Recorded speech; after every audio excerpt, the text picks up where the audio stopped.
Oke, selamat sore. Assalamualaikum warahmatullahi wabarakatuh, mahasiswa Estetika Sastra. Pertemuan kali ini saya akan menggunakan metode via YouTube. Jadi ke depan pertemuan kita berikutnya juga akan tersedia dalam YouTube. Jadi jangan lupa sebelum kalian masuk jauh lebih dalam ke mata kuliah kita, jangan lupa di like, di subscribe lah. Kalau like dan share itu ya terserah Anda, tapi kalau bisa di subscribe supaya bisa tahu dan nyalakan loncengnya. Karena juga kalau kata Hatta Halilintar, subscribe itu gratis ya kan. Jadi tidak ada salahnya kalian mensubscribe akun YouTube saya untuk media pembelajaran berikutnya. Ya, ini semata-mata supaya tidak bosan saja. Oke, pada pertemuan kita kali ini kita akan mengulas soal sastra digital. Kalau kemarin kalian sudah beropini, saya sudah beropini, sekarang kita akan coba membahasnya. Saya akan membacakan beberapa ulasan dari teman-teman kalian soal sastra digital. Yang kita sama ketahui perkembangannya saat ini cukup pesat, apalagi di tengah wabah pandemi COVID-19, sehingga banyak para seniman-seniman atau para pekerja kreatif memanfaatkan waktunya di rumah untuk berkreativitas. Di sastra digital perkembangannya cukup pesat, tapi ada beberapa orang yang berpandangan bahwa sastra digital itu bukan sesuatu yang serius. Sastra digital itu bukan sesuatu yang bisa menggugah atau kadang-kadang disepelekan, tidak dihargai, karena orang lebih menghargai daripada sastra yang berbentuk fisik, atau lebih dihargai kalau dia bentuknya buku, lebih dihargai dia kalau dia masuk ke koran. Ya, padahal banyak juga di sastra digital yang cukup banyak menarik peminat pembacanya ya. Tapi begitupun ya, itu fenomena dari sastra digital yang bagaimanapun sebuah sastra dari zaman ke zaman, dari era ke era itu memang memiliki tantangan dan hambatannya masing-masing. Semakin dia bisa bertahan dari hambatan dan tantangan di zaman itu, maka dia akan semakin eksis. Nah, kita lihat bahwa sastra digital hari ini memang masih banyak mengalami kendala-kendala, masih banyak mengalami tantangan-tantangan, tapi bukan berarti perkembangannya akan habis. Semakin ke depan, digitalisasi di semua lini akan terjadi. Nah, sastra juga akan ikut terus berkembang. Itu kenapa ya para pengkritiknya, para akademisinya, para pekerja seninya ya harus bisa beradaptasi dengan yang namanya sastra digital. Nah, tapi kita dengerin juga para pendapat dari kalian yang sudah mengirimkan di Google Classroom. Terima kasih sudah memberikan tanggapan. Ada Dea Adinda ya. Nah, Dea Adinda sendiri sebenarnya dia lebih senang dengan sastra yang berbentuk fisik, karena menurut dia bahwa suatu karya sastra itu kalau dibaca berdasarkan buku ya berbentuk fisik itu dia lebih bisa estetikanya itu bisa lebih dapat. Dan dia bilang mengapresiasi karya itu dengan membeli yang asli, bukan hasil replika abal-abal. Nah, berbentuk fisik juga barangkali kalau menurut dia itu bisa memberikan kesejahteraan, impact kepada para pekerja seninya, sehingga kemudian ya dia bisa berkontinu berkreativitas karena bukunya laku. Nah, kalau bukunya laku, dia sejahtera, maka kreativitasnya akan terus terjaga. Mungkin itu kenapa dia lebih menyenangi daripada bentuk fisik. Nah, kalau ada Yuzairi Aditya Siregar, ya dia setuju bahwa sastra digital di era pandemi COVID ini semua tersedia dalam layar datar ponsel pintar. Nah, kaum milenial khususnya ya itu sangat menggemari yang namanya sastra digital, seperti sering mengunjungi situs Wattpad, ya, Instagram, Facebook, blog, ya. Nah, jadi untuk penulis pemula untuk menerbitkan karyanya, sastra digital cukup memiliki peran lah, menurut si Yuzairi Aditya Siregar. Bentuk lain dari estetika posmo katanya. Visi dalam sastra digital banyak bertebaran di media sosial, tidak hanya bercerita tentang teks, tapi juga dibutuhkan ilustrasi, gambar, dan musik pengiring.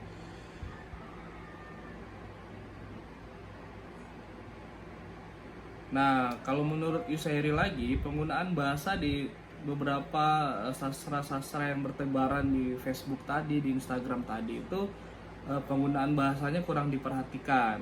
Yang penting menyentil hati, atau diistilahkan bisa membuat baper. Oke, jadi makanya sering sastra digital itu lebih banyak temanya bertemakan dengan sastra-sastra romansa ya. Jatuh cinta, patah hati, soal hujan, soal senja, soal rindu, soal air mata, kesedihan, hal-hal yang seperti itu yang barangkali digemari di sastra era digital. Ini betul juga kata si Yusair ya.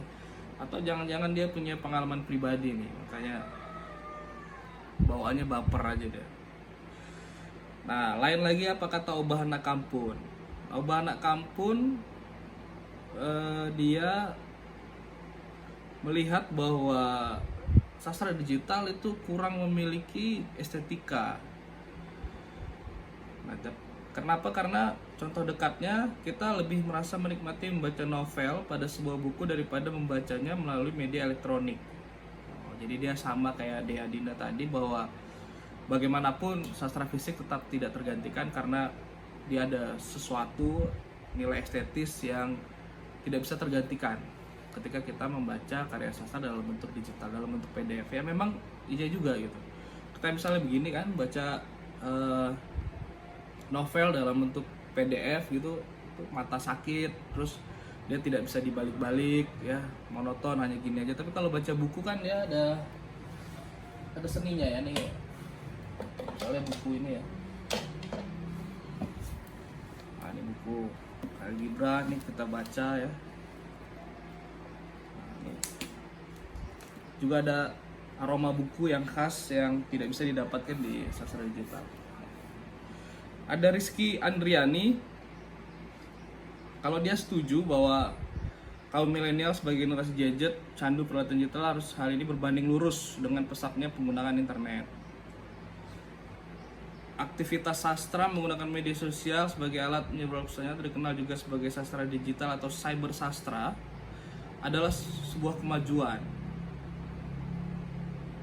Nah, kenapa dia bilang sebuah kemajuan? Karena awalnya dulu sastra itu dari lisan, kemudian menjadi tulisan, lalu kemudian dicetak. Nah, sekarang dalam bentuk digital. Iya, itu kenapa kemudian dinamakan yang namanya postmodernisme, Rizky.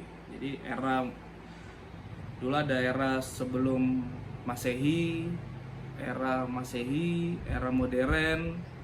Nah, sekarang kita masuk ke era postmodern. Muhammad Anggi Pohan, dia pro dengan pendapat saya terkait dengan sastra digital. Ya, dengan penjabarannya ya, hari ini pada masa pandemi Covid ini juga para pembelajar sastra dari berbagai media, IG, Facebook, WA dan lain-lain ya, konten sastra digital sebagai medsos bervariasi, ada bentuk foto, gambar, nah podcast juga, video. Nah, jadi dia cenderung pro dengan sastra digital. Ini ada yang menarik juga dari rekan kalian ya, itu dari si Ricky Ansari. Ini Ricky Ansari ini pendapatnya didasarkan dengan literasi yang cukup baik ya. Saya lihat di sini dia mengutip Guy Debord ya. Siapa ini Guy Debord? Nanti saya searching lah. Dia bilang teknologi adalah ajang saling pamer dengan yang dipertontonkan hanya ingin bersinggungan dengan penonton. Sebuah gambaran mekanisme yang menjelaskan bagaimana era postmodern ini berjalan.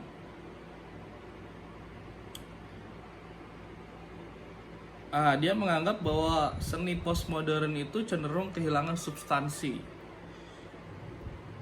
Ada pula pelakunya yang serius menggarap seni postmodern yang punya makna dan identitas seni. Walaupun kehilangan substansi, tapi ada beberapa orang yang menggarap seni postmodern ini secara serius karena untuk membentuk identitas seninya.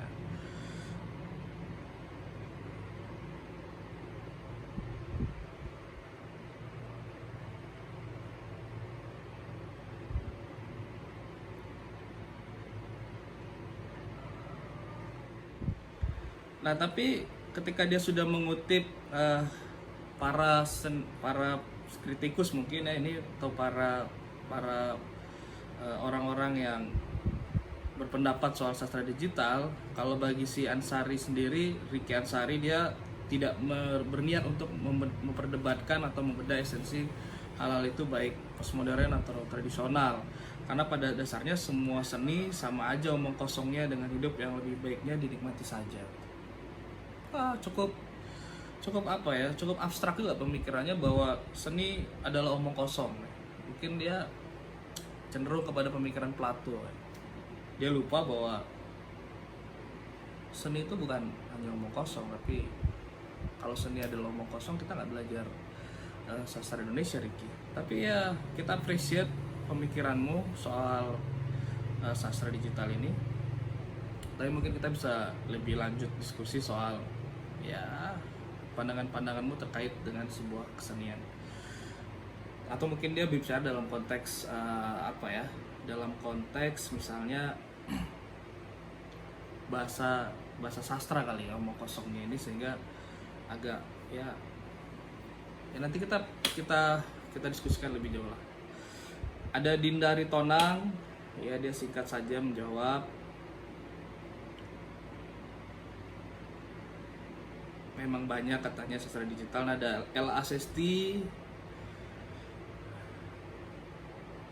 dia juga merupakan orang yang saya setuju bahwa ilmu estetika postmodern dengan bahasa estetik modern ini berbeda.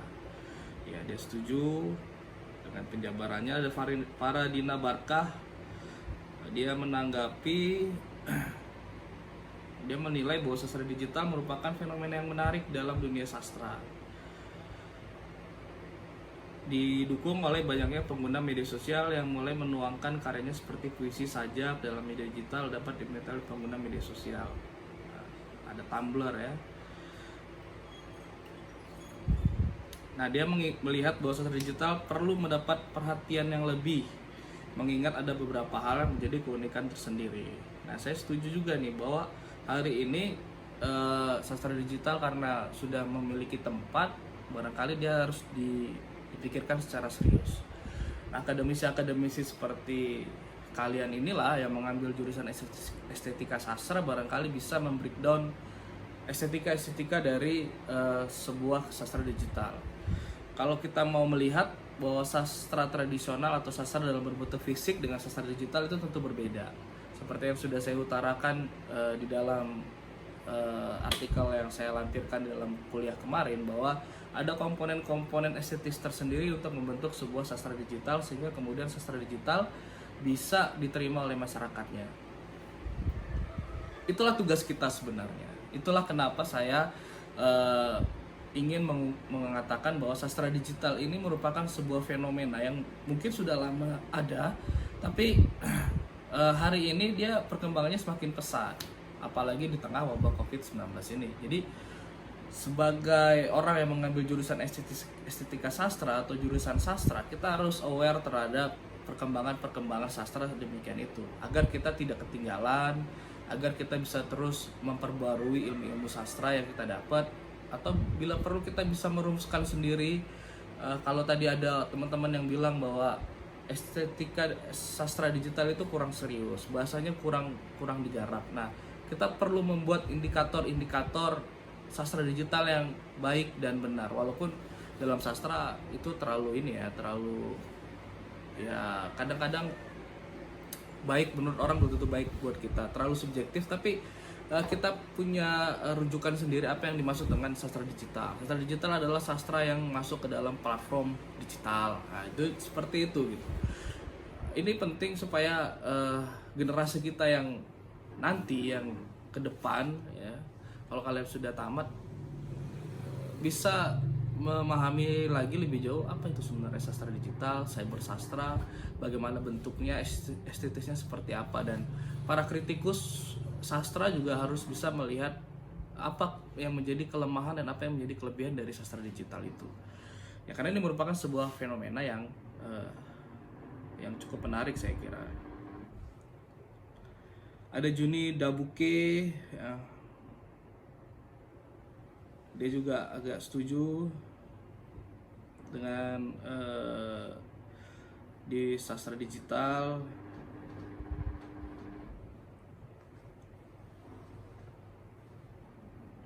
Nah, tapi dia bilang estetika itu harus menjadi pertimbangan ketika masuk ke dalam media apapun. Jadi karena sebuah karya sastra itu memiliki kategori yang tidak sembarangan, kata dia. Ada Wan Putri Desi Aryani. Nah, dia pun juga cukup baik nih ulasannya ya, mengutip beberapa pendapat-pendapat terdahulu ya. Dia mengutip soal sajak Sutarjo Zumbakri yang juga bagian dari sastra postmodern.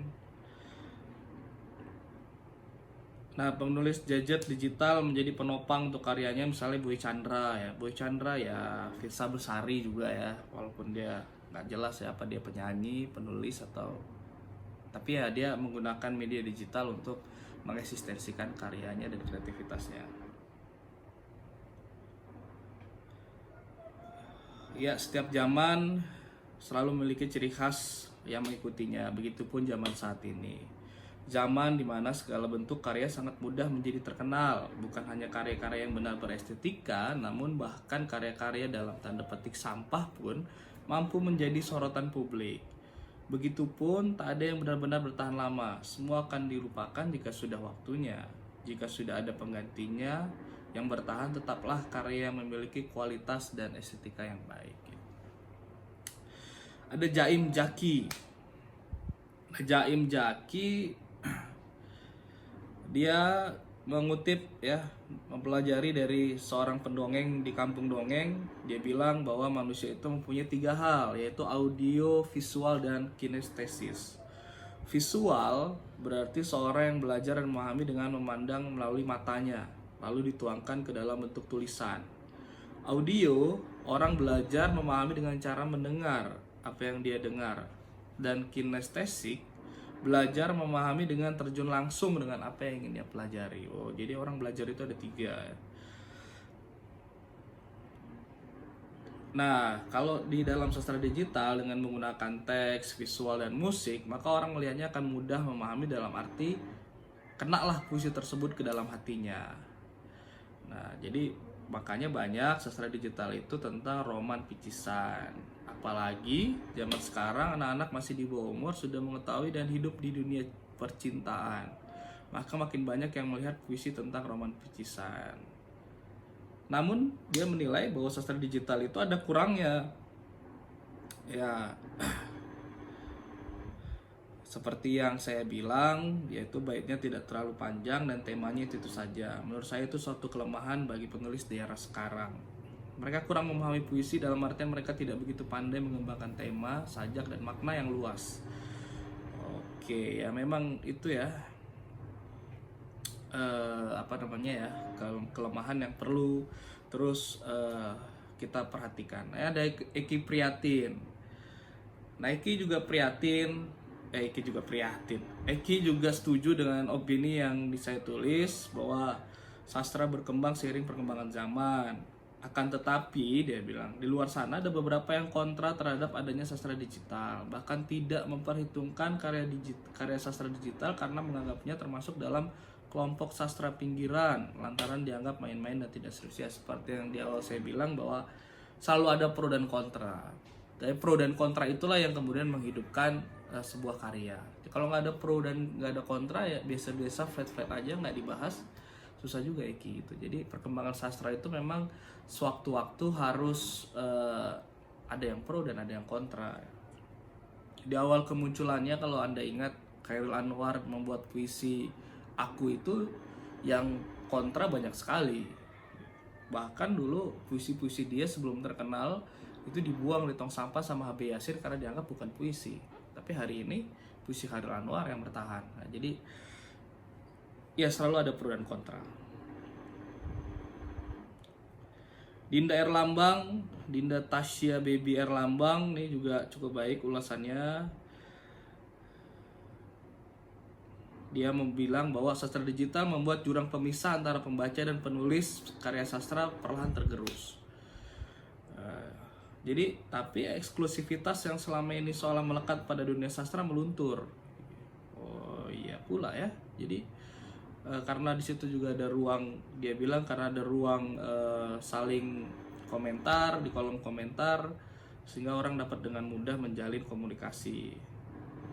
Jadi ruang itu bisa digunakan untuk mengapresiasi dan segala macamnya. Nah, ada juga soal kualitas di media digital ya. Jadi rata-rata soal sosial digital. Ada Salim Hossein Areva, ya sastra digital itu memiliki kemudahan karena dapat diakses. Ada Frans Herman, ada Khairotul Nisa, nih cukup panjang juga dia. Nah, menurut dia kalau visualnya bagus tapi visual artnya bagus pun selama teksnya tidak memiliki estetika kuat tetap tidak akan diingat. Pembaca akan lebih cenderung menyukai tulisan yang lebih pas ke perasaan pembaca atau emosional pembaca dan akan tetap diingat. Iya, betul sekali ya. Jadi tetap saja dalam sebuah karya sastra yang dijual itu adalah nilai estetisnya adalah kata-katanya, bukan dari desainnya.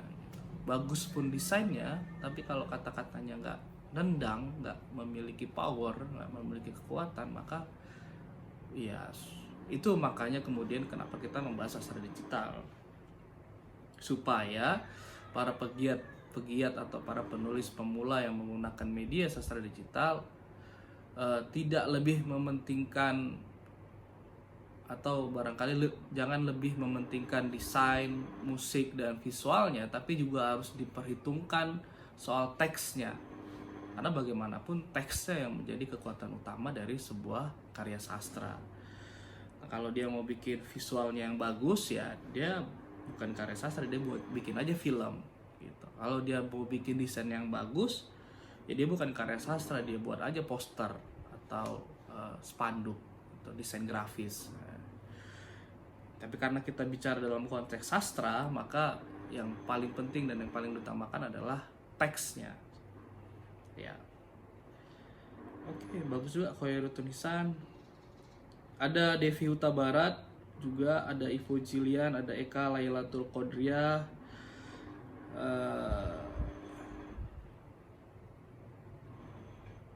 Kalau Eka Lailatul Qodriah dia bilang bahwa zaman dulu itu lebih dihargai dan lebih dipandang oleh lapisan masyarakat. Kalau sekarang nasib sastra miris dan tenggelam, bahkan sastrawan sulit untuk dihormati. Orang-orang yang merasa bukan penyair kemudian menyingkir, menghindar, tidak berminat, bahkan menjauhi sastra. Nah, makanya dia setuju dengan pemaparan sastra digital. Ya akhirnya membuka peluang untuk bisa orang bereksis dan kreativitas, kalaupun dia tidak dianggap sebagai seorang sastrawan, karena untuk mencapai level sastrawan itu kan perlu ya banyak sekali yang harus dilewati ya, bukan hanya penghargaan dari seseorang atau instansi-instansi tertentu, tapi dia juga harus memiliki kontinuitas dalam berkreativitas. Paling tidak dia bisa dianggap sebagai seorang penyair atau peminat sastra lah gitu. Makanya dia muncul dan keluar, dan sastra digital memberikan peluang itu.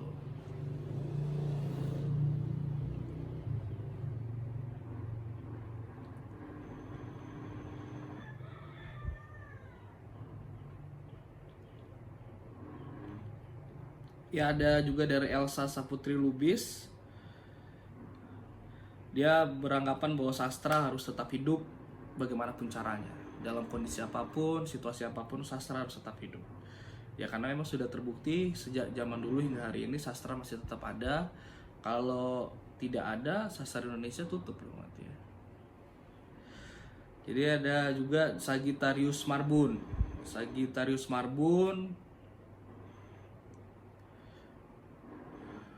dia bilang bahwa wabah COVID membuat semua hal dilaksanakan secara virtual. Ya, dia curhat juga bahwa organisasinya membatalkan acara yang telah disusun. Tapi COVID tak membuat kreativitas anggota organisasi menjadi tumpul. Jadi dia menggelar festival secara virtual.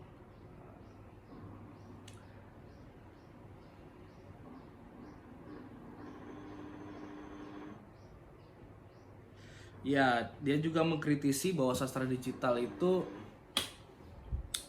sangat kendor sekali dalam persoalan editing ya, editor. Jadi kalau di sebuah media itu kan memang kalau karya sebelum terbit itu dieditori, dinilai dulu layak apa nggak layak. Tapi kalau di sastra digital kan semua orang adalah editor bagi dirinya. Siapa yang bisa membuat sebuah katakanlah seperti puisi saja, orang sudah bisa menguploadnya sendiri, bisa meng-share-nya sendiri tanpa harus melalui editing atau persetujuan dari orang lain.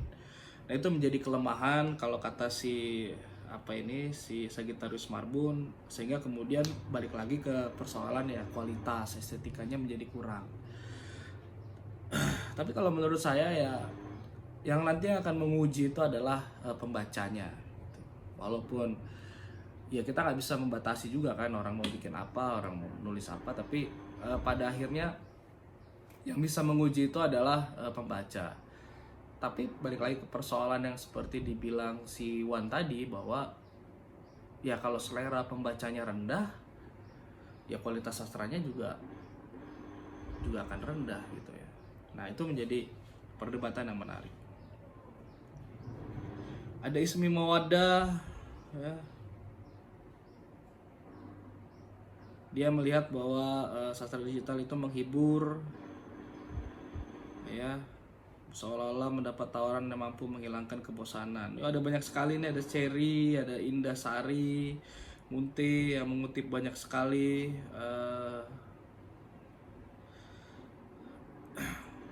pendapat-pendapat ya.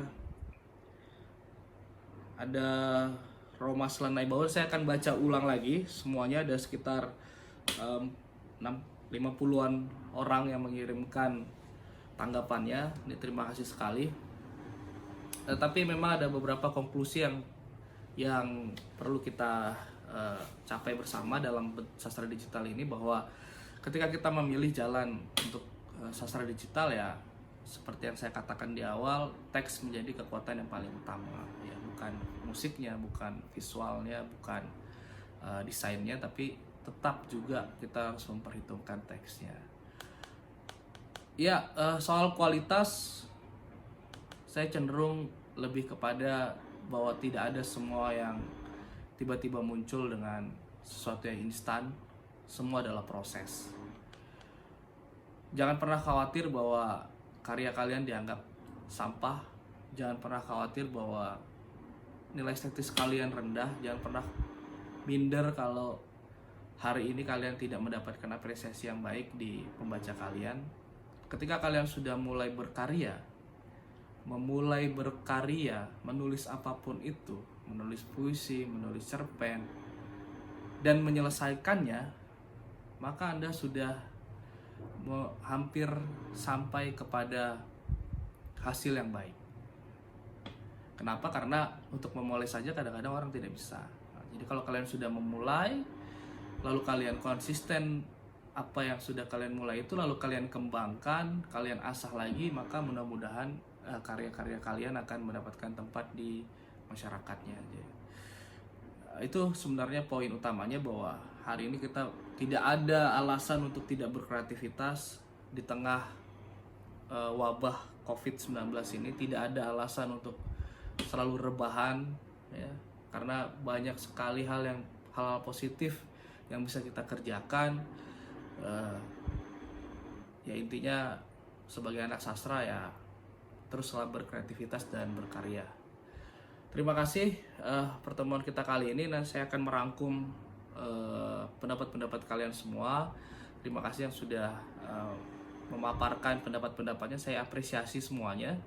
Dalam sebuah pendapat tidak ada benar, tidak ada salah ya. Semua hanya soal sudut pandang, tinggal bagaimana nanti kita mengulasnya lebih jauh lagi dan memperdalam materi-materi tentang sastra digital yang kita akan sampaikan ke depan.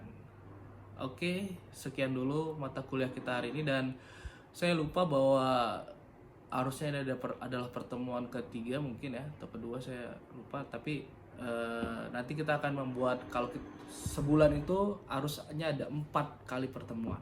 Jadi kalau kurang dari 4, kita akan membuat mata kuliah pengganti atau di hari-hari yang berikutnya, atau saya akan upload video materi berikutnya di dalam YouTube.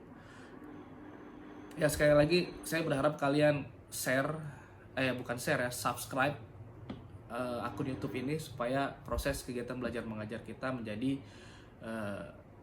berbeda, tidak hanya classroom dan classroom, tapi juga kalian bisa melihat dosennya ngajar dalam bentuk visual. Ya, saya tahu saya nggak pandai juga mengedit-edit, saya tahu saya rekam lalu saya langsung masukin ke YouTube. Jadi mohon maaf apabila banyak kekurangan. Yang jelas bahwa saya harus melaksanakan tugas mengajar semaksimal mungkin di tengah wabah COVID-19 ini. Terima kasih, semoga kalian suka. Assalamualaikum warahmatullahi wabarakatuh. Selamat sore.